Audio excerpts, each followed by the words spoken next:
High দোস্ত, নমস্কার, good morning, welcome back to my channel. আশা করছি আপনারা সবাই ভীষণ ভালো আছেন। আমিও আছি মোটামুটি। তো আজকে হচ্ছে বৃহস্পতিবার আর সময়টা হবে ওই 8:30 বা 9টা।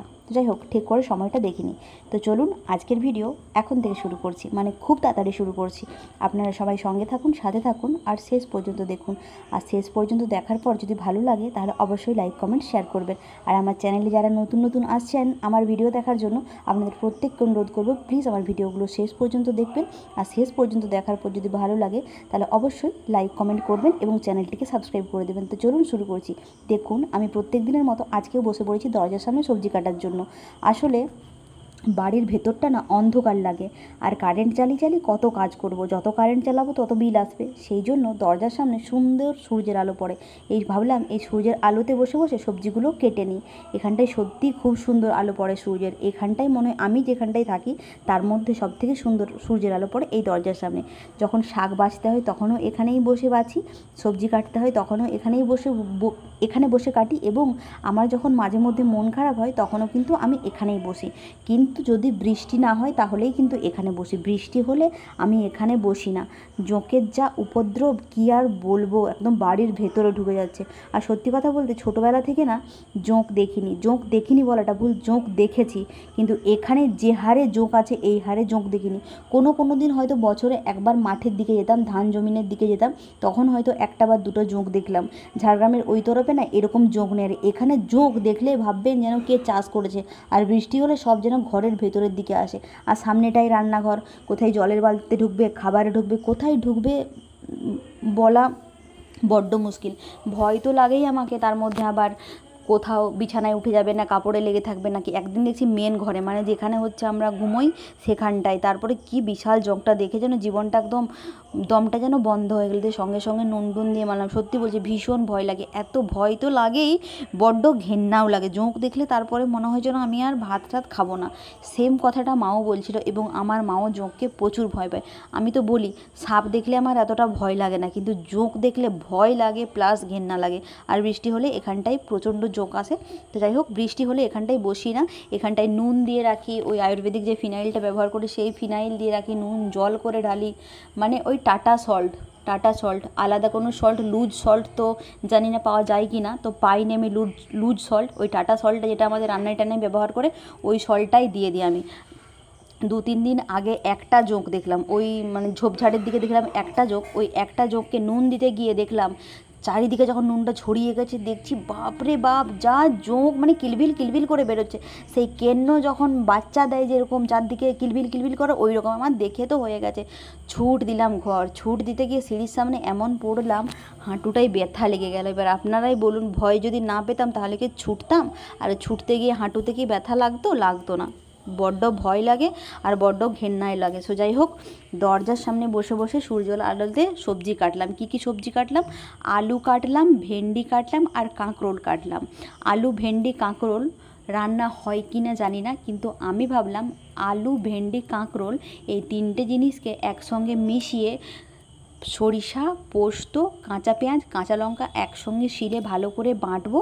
তারপরে এই সবজিগুলোকে প্রথমে ভেজে নেব, একদম ভালো করে লাল লাল করে ভাজবো, তারপর সবজিটা বানাবো। অনেকে হয়তো বলবেন যে এই তিনটে সবজি একসঙ্গে যায় না। যাক না যাক, আমি একটু আলাদাভাবে অন্যরকম করে বানানোর চেষ্টা করছি। ভেন্ডির সঙ্গে হয়তো কাঁকরোল যায় না, এবার ভেন্ডির সঙ্গে যদি কাঁকরোল দিয়ে ভালো করে সুন্দর করে রান্না করতে পারি এবং খেতে যদি টেস্টি হয় তাহলে তো নিজে থেকেই একটা নতুন রেসিপির জন্ম দিতে পারবো। সেই জন্য চেষ্টা করা। তো যাই হোক, পোস্ত একটু বেশি করে দেবো, সরিষা একটু কম করে দেবো, আর কাঁচা লঙ্কা পেঁয়াজ ভালো করে শিলে বেটে রান্না করব। তো সবজিগুলোকে কেটে নিলাম, সবজিগুলোকে কেটে ভালো করে ধুয়ে নিলাম। অনেক কাজ পড়ে আজকে বাড়িতে, অনেক কাজ। তাড়াহুড়ো করে রান্না করব, রান্না টান্না করে তৃষানকে খেতে দিয়ে দেবো। বাবা সকালবেলা খেয়েছে পরোটা, চা আর 2টো চপ। তৃষানবাবু খেয়েছে মাংস মুড়ি, আর কি একটাও খেলো, এতটা মনে নেই। তো আজকে যদিও বৃহস্পতিবার, আজকে কিন্তু মাংসটা হয়নি, মাংসটা হচ্ছে কালকের, ফ্রিজে তুলে রেখেছিলাম। আসলে তৃষান মাংস মুড়ি খেতে ভীষণ পছন্দ করে, এবং মুড়িকে ভালো করে সুন্দর করে মাখিয়ে দিতে হয় সবজি, কাঁচা লঙ্কা, কাঁচা টমেটো, কাঁচা পেঁয়াজ, ধনে পাতা, মানে ভালো করে সুন্দর করে মাখিয়ে দিলে ও পছন্দ করে খেতে। সেই জন্য রাত্রেবেলায় আমাকে বাবা বলেছিল যে কালকে তো বৃহস্পতিবার, আর তুই এক কাজ কর, কালকে মাংস টাংস হবে না, তুই তোর ভাইপোর জন্য ফ্রিজে মাংস তুলে রাখ। সেই জন্য মাংস তুলে রেখে দিয়েছিলাম, ওটাকেই সকালবেলা বের করে গরম করে তৃষানবাবুকে দিলাম। তৃষানবাবু কিন্তু সুন্দর মুড়িটা খেয়ে নিল। তারপর তৃষানবাবুর খাওয়া দেখে আমারও খুব মাংস মুড়ি খেতে ইচ্ছে করছিল, সেই জন্য তৃষানবাবুর কাছ থেকে এক গাল মুড়ি নিয়ে আমিও খেয়ে নিয়েছিলাম, বেশ ভালো লাগলো। আর আজকে হচ্ছে চা খাইনি কারণ দুধ ছিল না, দুধ ছিল মনে হচ্ছে, একটু মনে হয় দুধ ছিল, তাও খেলাম না। প্রথমেই তৃষানবাবুর মাংস মুড়ি দেখে এত লোভ লেগেছে যে খেয়ে ফেলেছি। তো দেখুন, দেখুন আমার কিন্তু সবজি একদম রেডি হয়ে গেল।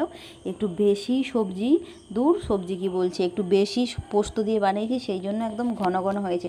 আর এদিকে একটু কম করে ডাল বানাচ্ছি শুধু বাবা আর তৃষানের জন্য। আমার ডালটা সেরকম খেতে ভালো লাগে না, মা থাকলে বকানির ভয়ে খাই, কিন্তু আজকে আর খাবো না। এই যে কম করে ডাল বানিয়েছি, বাবা আর তৃষানের দুজনের হয়ে যাবে। আর যখন ভাত বসাচ্ছিলাম তখনই বাবা বলেছিল যে 2টো আলু ভাতের মধ্যে দিয়ে দিবি, একটু আলু মাখবি, সবজি আর ডাল হয়ে যাবে।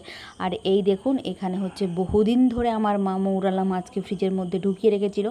গরম তো করেছি, গরম করে টেবিলের মধ্যে রেখেওছি, কিন্তু আমি খাবো না, বাবাও খাবে না, সবাই না বলে দিলেও খাবে না, আর তৃষান তো খাবেই না। তো যাই হোক, আমি এখনও স্নান টান করিনি, এই যে সবে তৃষানকে খাওয়াচ্ছি। তৃষানকে খাইয়ে বাবার খাবারটা টেবিলে রেডি করব। টেবিলে রেডি করে দিয়ে এক গামলা জামা কাপড় আছে, সেগুলোকে গরম জল দিয়ে ডুবিয়ে দিয়েছি।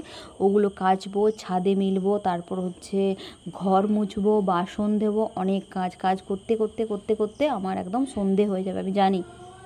আর কি বলুন তো, কাজগুলো মানে ভালো করে করার চেষ্টা করি, পরিষ্কার করে করার চেষ্টা করি, সেই জন্য দেরি হয়ে যায়। এবার অনেকে হয়তো বলবেন যে তাহলে কি অনেকে তাড়াতাড়ি কাজ করে, তাদের কি কাজ পরিষ্কার হয় না? ওটা নয়, ব্যাপারটা হচ্ছে আমি মানে প্রত্যেক দিন কাজ করি না, বা কাজ করতে এতটা পটু নয়, মানে একটু স্লো আমি, সেই জন্য যখন কাজগুলো ভালো করে করার চেষ্টা করি, সেই জন্য হচ্ছে, আর আমি এমনিতেই স্লো, লেজি, তো অনেকটা সময় লেগে যায়। হয়তো এরকম সেরকম করে দিলে তাড়াতাড়ি হয়ে যেত, কিন্তু যখন ভালো করে একদম সুন্দর করে করার চেষ্টা করি তখন অনেকটা সময় লেগে যায়।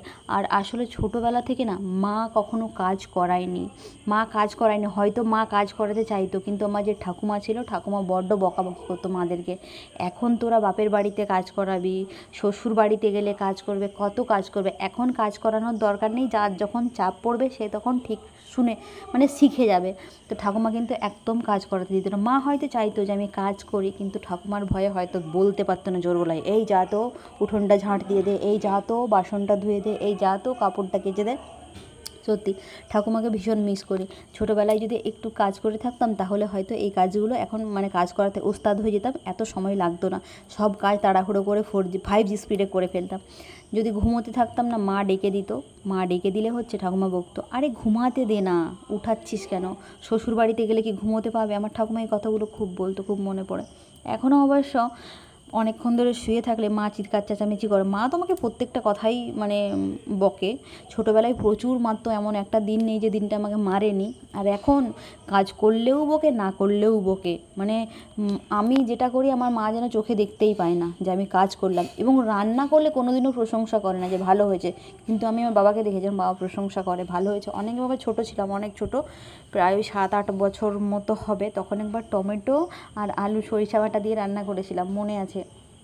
সেই প্রথম রান্না করার পর যখন বাবা ভাত খাচ্ছিল, বাবার পাতে একটু মা ওই আলু টমেটোর তরকারি দিয়েছিল। বাবা বলছে বাহ সুন্দর লাগছে। তো আমি কিন্তু বাবার সামনে ছিলাম না, সামনে থাকলে হয়তো আমাকে দেখে প্রশংসা করতো, আমি ভেতর থেকে শুনেছি বাবা বলছে সুন্দর।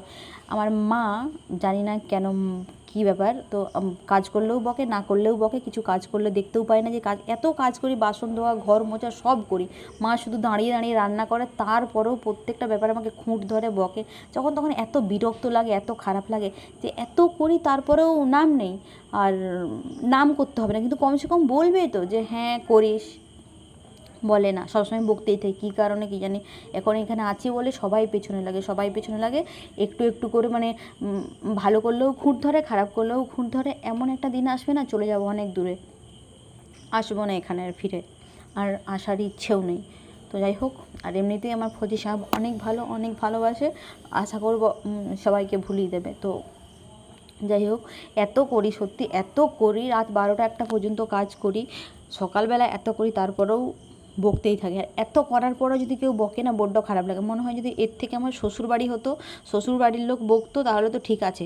কিছু কিছু মানুষের বক্তব্য, আমি কাজ করি না, এত করি সত্যি, আমি অনেক করি। আমি নিজেই বলছি, বাসন দেওয়া থেকে, ঘর মোছা থেকে, জামা কাপড় কাচা থেকে সব করি। মা শুধু মশলাটা বাটে, সবজিটা কাটে, দাঁড়িয়ে দাঁড়িয়ে রান্না করে, আর কিছু না। তারপরে অনেক বকে। আসলে আমি বলছি না যে আমার মা হয়ে আমাকে এরকম বলে বা আমি কাজ করি বলে কথা শুনেছি, আসলে এটা নয়।